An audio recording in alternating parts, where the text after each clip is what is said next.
Halo Sobat Vokal, salam suara mahasiswa untuk bangsa. Nah, kembali lagi dalam bincang-bincang vokal bertanya, di mana podcast ini adalah ruang dialog, ruang gimana kita melihat kondisi kampus kita maupun di luar kampus kita. Tentunya ini bukan panggung kampanye, karena di podcast kali ini dengan tema menang tanpa lawan, kampus sepi atau demokrasi mati, kita mendatangkan narasumber kita yang top banget, yaitu Presiden Mahasiswa BEM Obgris 2026. Nah, mungkin bisa dipanggil sahabat, Kanda, atau Bung ini ya. Gitu. Mungkin kita perlu perkenalan dulu sebelum masuk ke isu-isu yang lebih masuk ke dalam kampus gitulah ya. Mungkin bisa diperkenalkan dulu, Pak. Gitu. Halo pemirsa, perkenalkan nama saya Muhammad Afriano, Presiden Mahasiswa terpilih pada kemarin. Terus saya juga berasal dari program studi pendidikan Pancasila dan Kewarganegaraan. Mungkin itu. Semester berapa, Mas? Semester 5. Latar belakang organisasi sebelum nyalon ini? Oke, untuk organisasi saya mengikuti 2 organisasi. Yang pertama ikut Hima PPKN, terus yang kedua ikut Racana Subyadinata. Oke. Mungkin kita masuk ke judul podcast kita kali ini. Jadi, menang tanpa lawan, kampus sepi atau demokrasi mati. Kenapa akhirnya Vokal memakai judul ini? Karena kami melihat 3 tahun kebelakangan pemilihan presiden atau bisa dikatakan 3 LD di UPRIS itu sepi peminat. Bahkan 3 tahun belakangan juga itu pemilihan presiden selalu melawan kota kosong. Tapi tahun ini bahkan mungkin bisa dikatakan lebih parah, karena pemilihan presiden mundur dari tenggat waktu awal yang telah ditentukan. Mundur karena seharusnya itu di bulan November, akhirnya mundur sampai Desember. Itu mungkin entah apa, karena apa, bawah serah. Tapi kalau Vokal dapat info-info itu katanya ya karena nggak ada calon gini, sehingga kami pernah dengar itu bawah serah sampai ngumpulin grup untuk konsolidasi perihal ini. Tapi sampai diundur bulan Desember pun calonnya nyatanya cuma hanya 1, dan itu Mas Afriano ya. Nah, sebagai akhirnya kan kemudian Mas memutuskan nyalon. Sebenarnya kami pengen tahu kenapa akhirnya Mas memutuskan nyalon tersebut, dan gimana Pak Pres ini melihat kondisi politik kampus kita 3 tahun kebelakang itu gitu. Oke. Untuk pertama yaitu kenapa saya memilih untuk menyalonkan diri, bahwasanya kita sudah melihat demokrasi di UGRIS sudah seperti ini. Ibaratnya sudah, kalau kita cuma diam saja berarti kita bersiap adanya kebobrokan. Nah, kenapa saya memutuskan untuk ini? Karena yang pertama, atas kepekaan bahwasanya demokrasi yang terjadi di UGRIS itu harus dibenahi. Oke. Dari atas ke bawah. Dari atas ke bawah ya, Mas? Ya. Oke. Karena bagaimanapun organisasi yang dinaungi oleh BEM Universitas PGRI Semarang itu pasti akan mencontoh yang paling atas. Mulai dari budaya organisasi gimana. Jika ada kesalahan-kesalahan tentang budaya organisasi, maka yang dianut oleh mahasiswa umum yaitu gitu. Terus kenapa demokrasi sampai begini?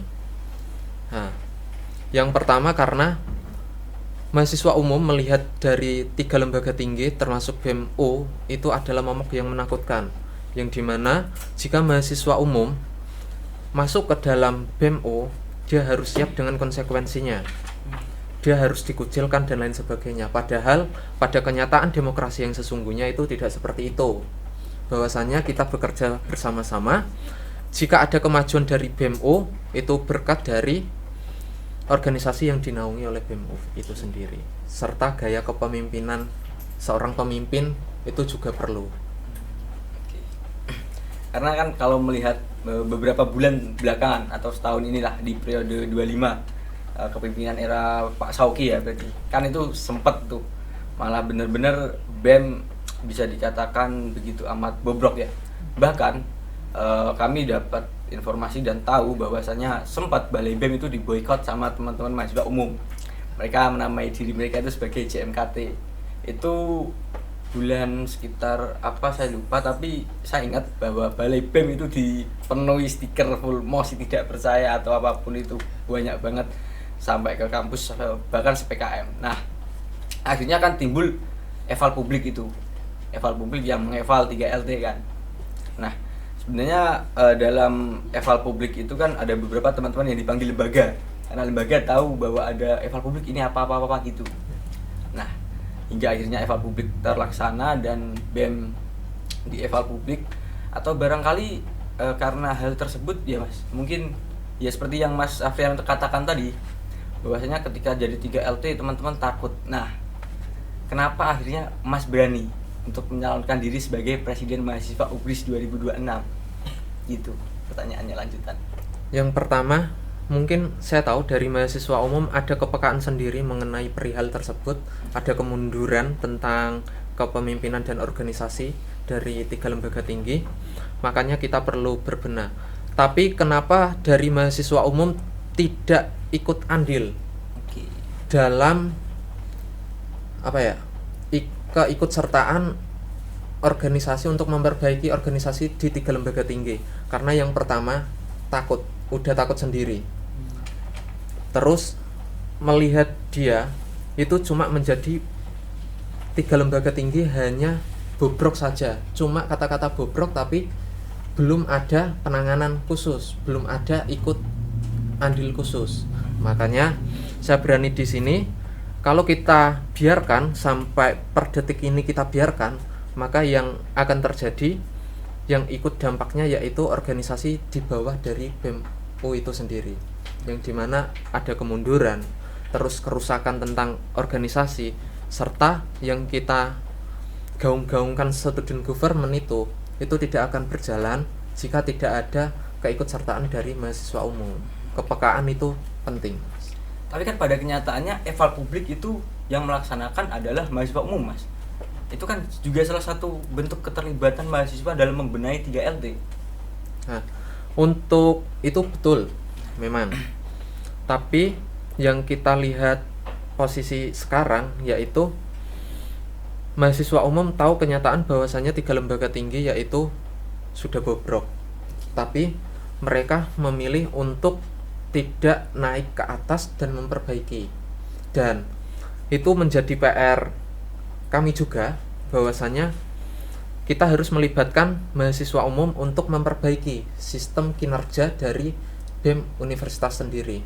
Kita perlu kajian kenapa periode kemarin sampai adanya evaluasi publik itu mungkin untuk pertama kalinya evaluasi publik secara besar-besaran itu dilakukan oleh mahasiswa umum. Apa yang terjadi? Sebenarnya yang menjadi tanda tanya kita semua yaitu apa yang terjadi dari periode ini dan apa yang perlu kita perbaiki pada era saya sendiri itu. Nah, kan Mas sudah memutuskan untuk berani maju nih. Ya. Berarti Mas sudah menyiapkan kajian itu dong. Berarti Mas sudah bisa membaca sebenarnya permasalahannya apa aja dan sudah menyiapkan solusinya mungkin. Oke. Untuk itu yang pertama tentang budaya organisasi di BEM-U. Kita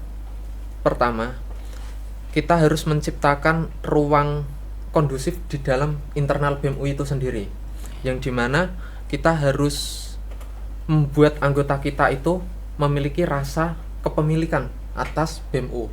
Bukan hanya internal, melainkan mahasiswa umum juga tahu bahwasannya BEM-U menaungi semua di lingkup universitas itu. Terus yang kedua, kita harus memanusiakan manusia. Itu lebih penting. Walaupun kita tahu bahwasannya di dalam internal BEM-U itu orangnya pintar-pintar, itu kita tidak akan membuat autopilot. Maksudnya kementerian harus berjalan sendiri. Itu menurut saya enggak. Kita harus ada pantauan di sana. Nah, makanya memanusiakan manusia itu penting. Terus kita juga tidak boleh meremehkan program kerja maupun agenda dari kementerian lain. Itu yang membuat miris. Oke. Itu kan pembacaan Mas terhadap internal BEM ya. Nah, gini Mas, saya punya teman kos itu, teman kos saya pernah tanya, Presiden mahasiswa niki tahun niki sopo ngono.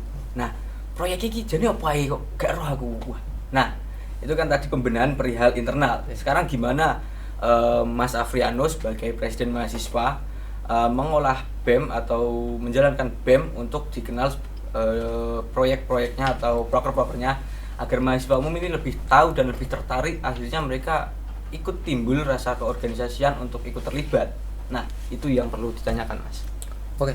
Yang pertama ini inisiasi ke depan saya, yaitu saya akan membentuk 2 kementerian sambil melihat SDM di Universitas PGRI Semarang sendiri. Yang pertama ada kajian aksi dan strategi, itu berfokus pada kajian. Kalau sekarang itu kajian diberikan kepada per kementerian, maka biar kita satu pintu, itu kajian kita buat kementerian sendiri. Tapi dengan syarat kajian ya seperti contoh hari ini ada pendidikan, nah membuat kajian itu yang bertanggung jawab Kastrat, tapi Kastrat harus berkolaborasi dengan Kementerian Pendidikan seperti itu. Jadi semua dari BEMO itu ikut terlibat, dan bukan hanya BEMO, seperti vokal juga akan terlibat karena yang sering membuat kajian juga bukan hanya vokal, tapi kita akan libatkan mahasiswa umum biar dia juga aktif juga. Terus untuk kedua yaitu Kementerian Pemberdayaan Perempuan. Ini seperti forum perempuan, yaitu kalau forum perempuan sekarang itu di bawah naungan dari Polhukam. Nah, kita lihat bahwasannya contoh masnya berada di kampus 1 kuliahnya. Iya, kampus 4 saya. Kampus 4. Kalau saya kampus 4, Mas. Saya anak bahasa pendidikan, BPSI, bahasa Indonesia. Oke. Kalau malah kebenaran kampus 4 tahu nggak adanya forum perempuan itu sendiri? Kalau saya sendiri tahu, Mas, tapi untuk teman-teman yang lain mungkin kurang tahu ya. Oke. Kenapa saya inisiasikan ada Kementerian Pemberdayaan Perempuan? Karena itu juga pengen saya forum perempuan itu terafiliasi. Jadi forum perempuan itu melebur di pemberdayaan perempuan menjadi kementerian. Nah, saya juga baru tahu pada saat kemarin kongres bahwasannya SK dari forum perempuan itu ditandatangani oleh presiden mahasiswa. Nah, dan saya di sini menekankan bahwasannya saya adakan Kementerian Pemberdayaan Perempuan supaya SK itu jelas dan siapa yang membackup dan siapa yang bertanggung jawab itu jelas, dan itu akan ditandatangani oleh rektor supaya penataan jelas. Seperti pemberdayaan perempuan, kalau ada apa-apa siapa yang bertanggung jawab pasti akan BEMU. Itu supaya dari teman-teman dari pemberdayaan perempuan kalau mau meng-up suatu perihal masalah tentang kekerasan seksual atau hal sebagainya, itu dia bisa merasa aman karena itu sudah menjadi sebuah kementerian itu. Berarti kementeriannya SK-nya ikut BEM gitu ya.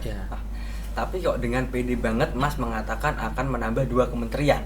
Sedangkan di periode BEM tahun ini kita beberapa hari yang lalu BEM itu sempat memposting sebuah postingan pernyataan pengeluaran beberapa itu bahkan lebih dari 20 orang keluar BEM. Nah, kok bisa-bisanya Mas akan menambah 2 kementerian lagi? Itu pengelolaan SDM-nya bakal gimana gitu, Mas? Siap nggak? Oke. Kalau melihat situasi saat ini, memang dari kita nggak kekurangan SDM, tapi orang yang mau melanjutkan ke 3 lembaga tinggi, pertanyaannya masih ada apa enggak? Gitu.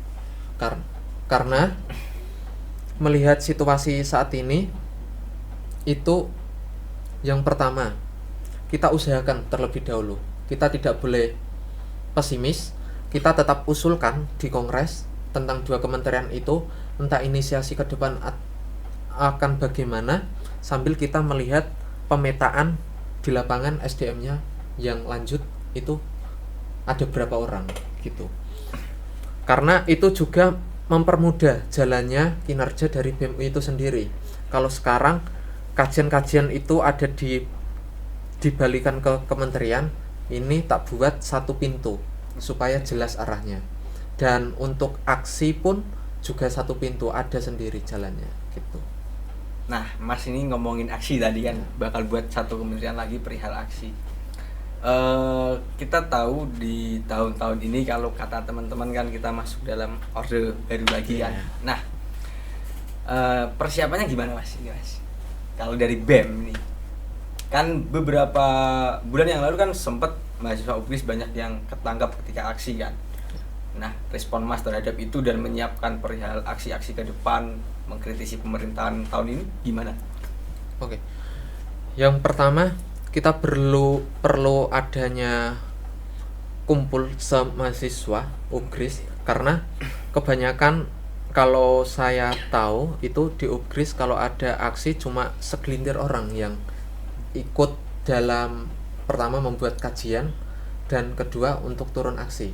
Paling dari BEM juga nggak semuanya, mungkin dari vokal dibantu vokal, dan itu pun menurut saya masih kurang gitu. Yang pertama yaitu kita akan memetakan mitigasi yang benar itu seperti apa, karena kebanyakan mahasiswa kemarin itu ada 2 orang yang ketangkap. Lebih. Yang Agustus itu lebih dari 2 orang. Nah, itu yang menjadi PR dari kita semua, bahwasanya kita seperti apa sih kesiapan kita dalam untuk demonstrasi. Nah, seperti apa untuk pemetaan mitigasi yang benar supaya kejadian hal kemarin tidak terulang lagi, karena juga ada beberapa, kita tidak bisa pungkiri bahwasanya kita para mahasiswa itu damai. Pada saat adanya anarko, itu kedamaian itu akan menjadi kebrutalan, dan itu yang perlu kita canamkan dan kita pikirkan bersama. Dan untuk jalan menuju sana itu kita perlu kumpulan dengan mahasiswa UGRIS untuk membahas tentang hal itu gitu. Nah, perihal kumpulannya ini akan dilakukan gimana, Mas? Kan sebenarnya BEM-BEM tahun lalu juga selalu mengatakan hal tersebut. Metode yang dilakukan pun selalu berubah-ubah dan hasilnya ya masih sama seperti itu. Nah, Masnya sini sendiri mau gimana gitu? Oke.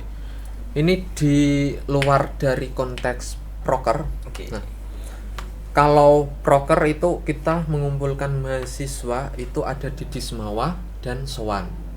Nah, itu pun tidak membahas tentang adanya aksi. Nah, kita akan berkumpul pada saat kita sebelum melakukan kajian. Oke. Bentuknya seperti sarasehan.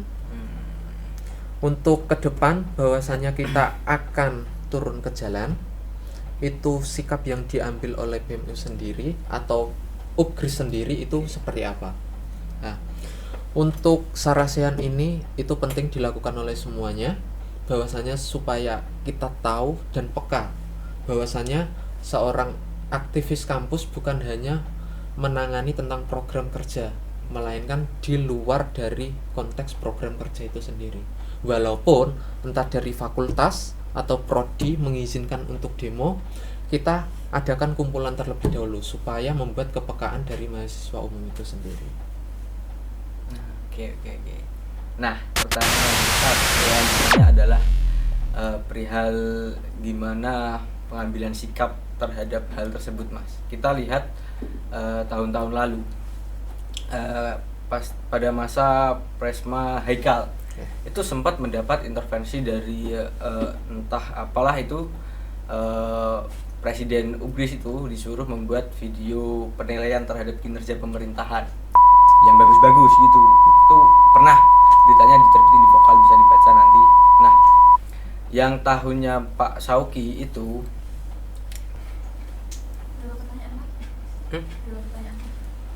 ini lah pertanyaan Niki lah. Lanjut aja. Sudah.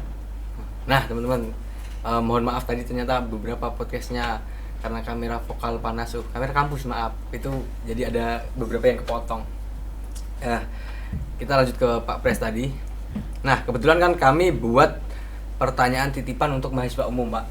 Jadi gitu, kami buat story, kami akan podcast. Jadi ada beberapa pertanyaan yang akhirnya lolos dari redaksi ya. Ini ada pertanyaan. Nah, sama seperti kurang lebih dari seperti tadi. Tolong tanyain kepada Pak Pres gimana manajemen konflik internal. Takutnya kayak periode kemarin, WK gitu. Itu yang pertama.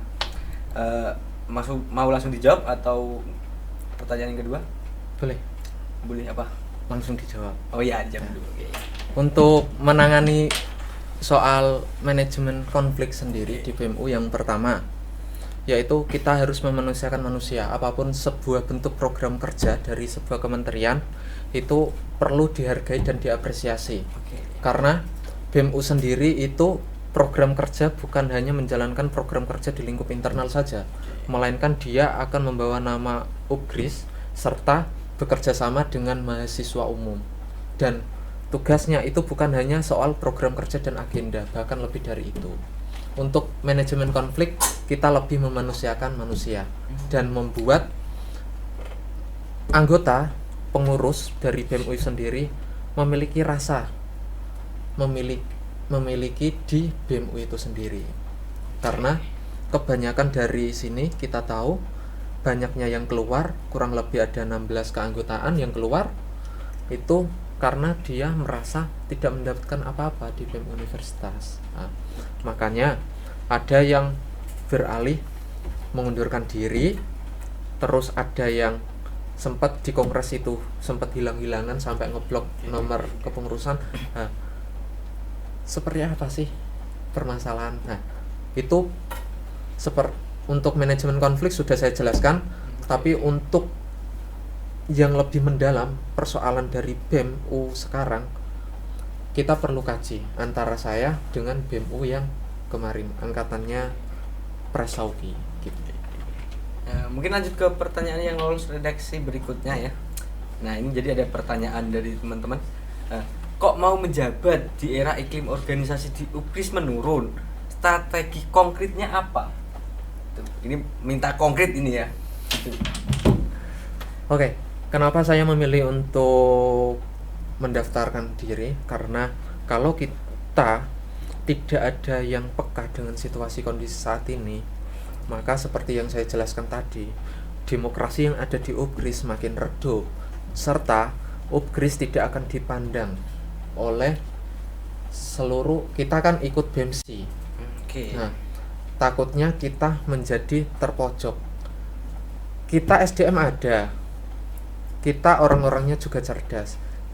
Jika kita tidak peka dan tidak maju dengan adanya hal seperti ini, maka yang terjadi akan membuat redup organisasi yang ada di UPGRIS. Maka matinya jalan demokrasi di UPGRIS kalau tidak ada yang berani untuk melanjutkan reorganisasi itu. Jadi itu jawaban konkretnya ya teman-teman. Itu tadi pertanyaan dari teman-teman. Kalau Mas tadi mengatakan kita ikut terlibat di BEMSI dan gimana kita harus ikut terlibat agar tidak dianggap remeh. Nah, menurut Mas, kalau kita lihat beberapa tahun belakang dulu, tahun kemarin lah Pak Sauki itu, sebenarnya BEM UPGRIS itu sempat menerima bansos dari Polda. Nah, gitu. Ketika diwawancarai teman-teman vokal ini, BEM mengatakan mereka sebenarnya nolak. Atas nama BEM mereka menolak.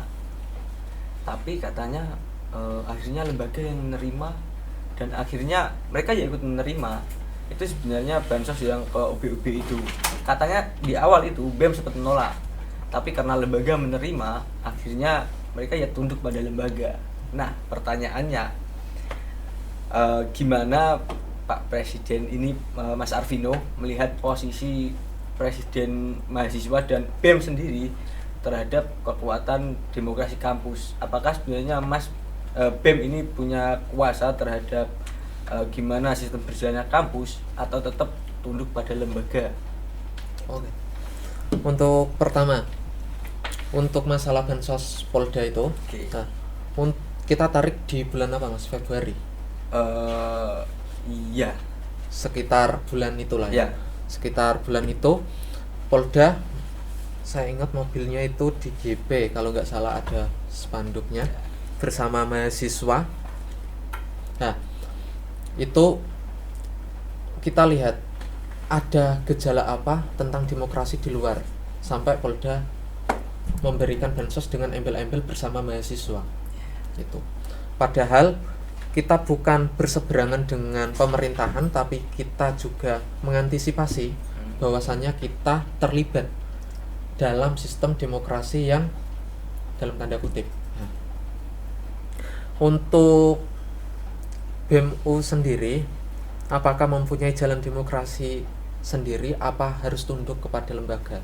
Oke, kita mempunyai catur dharma yang di dalamnya, dan kita juga organisasi di kampus itu beda dengan organisasi di sekolah, bahwasannya kita sistemnya adalah kepemerintahan.